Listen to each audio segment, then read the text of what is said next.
depending upon the constituent power of the parliament and the position of fundamental rights and DPSP, there emerged a strong tussle between. It all emerged from the fact that the Article 13, it mentions that no law that actually is in contravention to the fundamental rights actually holds the value, and it will be null and void. So whether a constituent amendment, whether a constitutional amendment comes under the fact of the purview of the law under Article 13 or not, has been the question, has been the cause of tussle for two, three of the initial decades post-independence. The question first came into picture in the Shankari Prasad case, where the first amendment was challenged, and thereby Supreme Court held that the definition of law under Article 13 does not include the Constitutional Amendment Act. Hence, Parliament, by their constituent power, can abridge or take away the fundamental right, and that actually existed for a lot. Then there came first, second, third, fourth, fifth, sixth, and then there were 16 constitutional amendments after that, and majority of them were related to the land reforms or the nationalization of the properties, the amalgamation of various corporates, and then nationalization of those, extinguishing of their rights of the shareholders, of the owners of the estates. And then there came the 17th amendment, and 17th amendment also dealt with one of such factors, and again the question came in front of Supreme Court regarding the amendability and the constant power of the parliament. So in Golaknath case, Supreme Court reversed its stand from the Shankari Prasad case and says that fundamental rights are sacrosanct, and Constitutional Amendment Act also comes under the purview of law under Article 13. Then in 24th Constitutional Amendment Act, the Parliament and the state actually came up with a clever solution for it. They amended Article 13 and Article 368 Clause 3.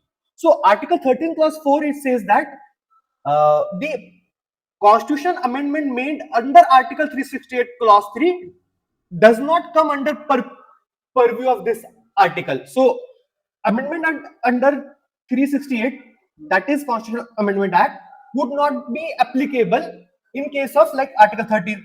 And then again, to reinforce their position, they amended Article 368(3) as well, whereby they said that any amendment made under this article would not have the application of Article 13. So they actually made a clever move, and they reinforced this decision.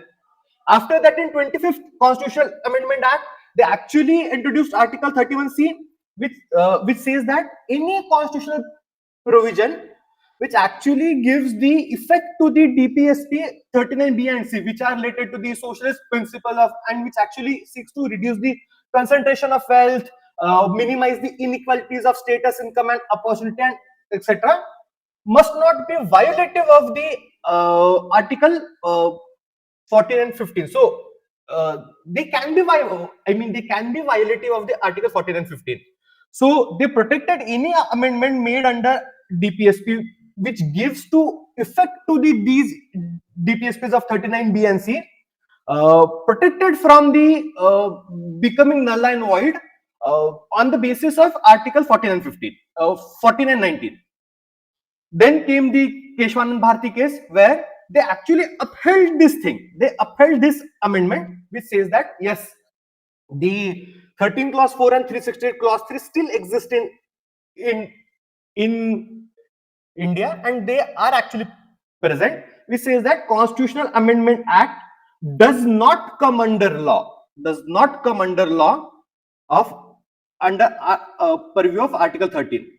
However, they came up with a judicial innovation which says that constituent power of the Parliament is actually unlimited only to the extent that it does not violate the basic structure. And they did not define basic structure. They did not give concretely what basic structure is, but they just simply defined it and then move forward. However, this thing was done.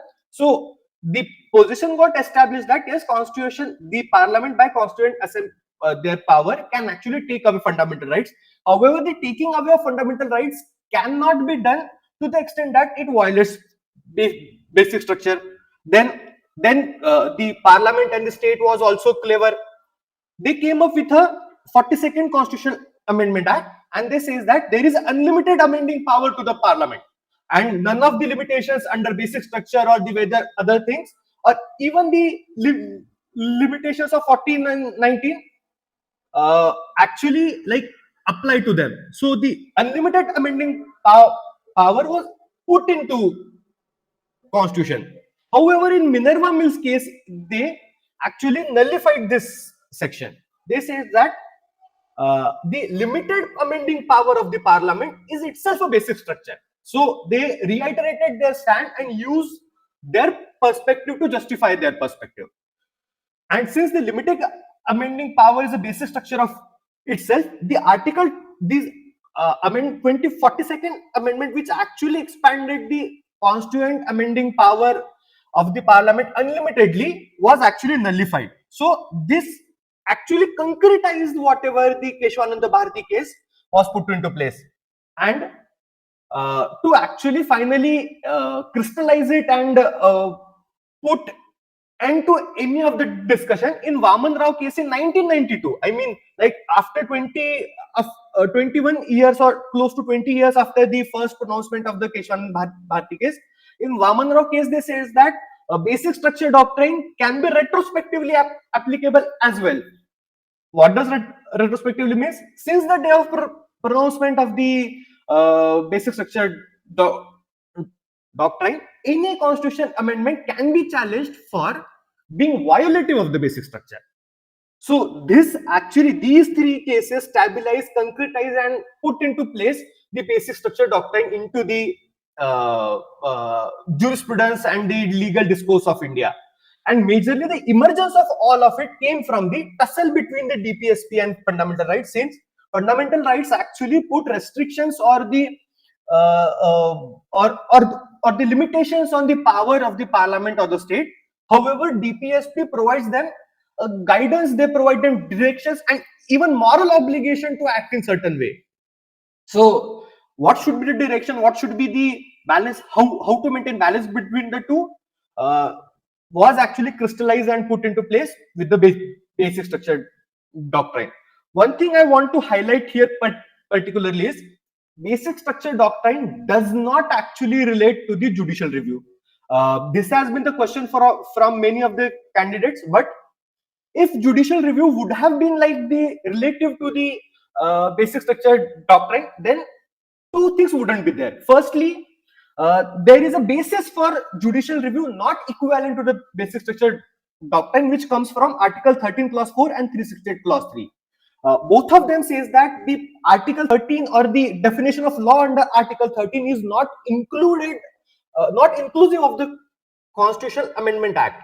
And secondly, basic structure doctrine can actually be challenged and put in place from the day it was pronounced in the Kesavananda Bharati case. The retrospective, the amendments older to this are not are actually protected from the basic structure doctrine. So these two validate the point that it's an innovation. It's not particularly related to the judicial review. Rather, it's an emergence. It is a new innovation by the judiciary, particularly Supreme Court, to solve the tussle between fundamental rights and DPSP. Is it clear? Is it clear? This is something I want to reiterate. I want you to understand, and I want to, like, you should know this nuance. Any questions from it?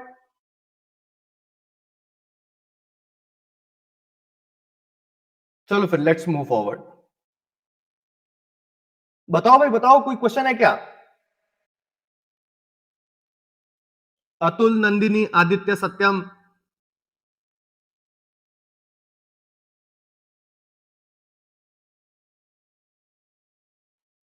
So to move forward,